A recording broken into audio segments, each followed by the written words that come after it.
dată până numele Musighileț și asta să spunem Nightfall's Hell 1. Să-i dăm drumul. Da, știți că data trecută am făcut un vlog, era cu să filmăm Nightfall's Hell. Asta suntem noi, avem 5 minute la dispoziție, până am tot. Nu am făcut nivelul ăsta, știu ce trebuie să fac. Da. Așa, putem și la paie cât timpul ăla stă să uite la televizor și o bere. Haide, sus, hai, stai bă, de ce vine aici?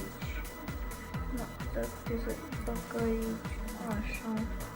Puteți să-i dau pastilele lui Nenea Popa.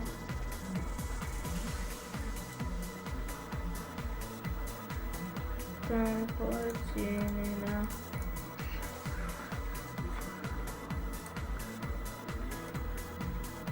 Opa, hai.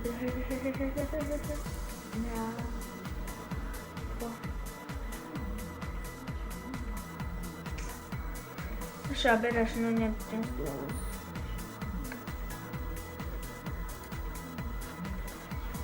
Și acum să-l așteptăm. Întâi tăiem scaunul. Și acum îi vine rău. Hai odată, deci...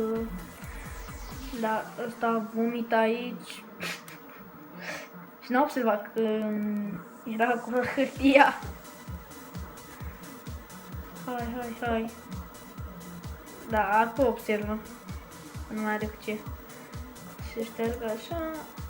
Și... gata. Aici vedem unde vrea să se ducă. El vrea să se ducă la bucătărie să-și ia încă o bere. Și cât timp să duce, noi o să mergem în dulap și... o să așteptăm.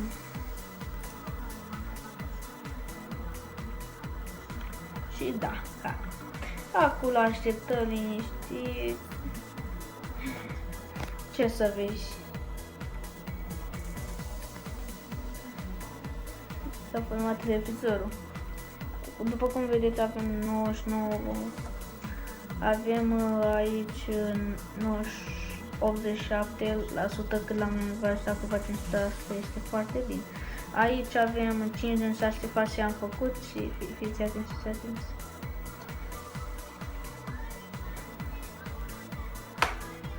Da, bravo, mă, bravo. Hai, bă!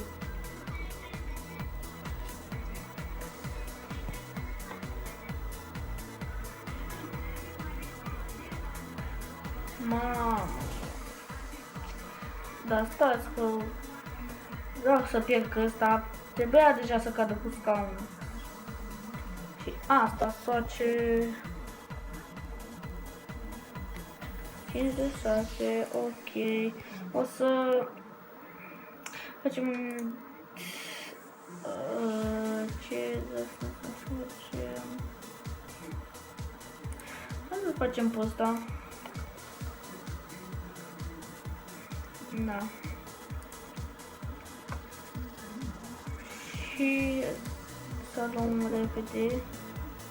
Bă, dar ăla are ceva cu fotoliu, eu am făcut serios.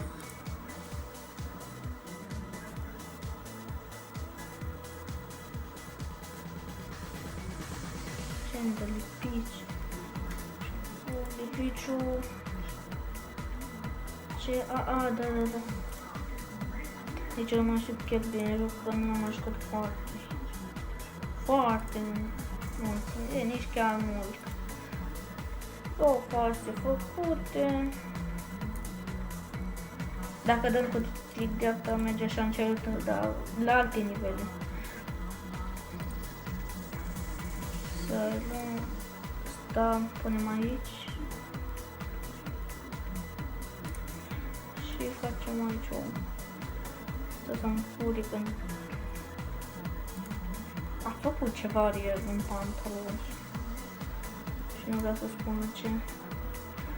No jedno.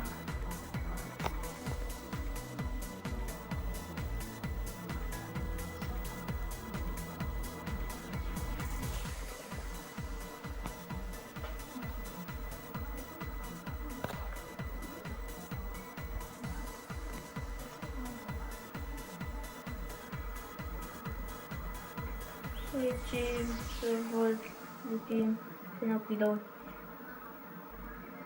Și cam atât cu acest episod, am fost și ne-am auzit data viitoare. Pa, pa!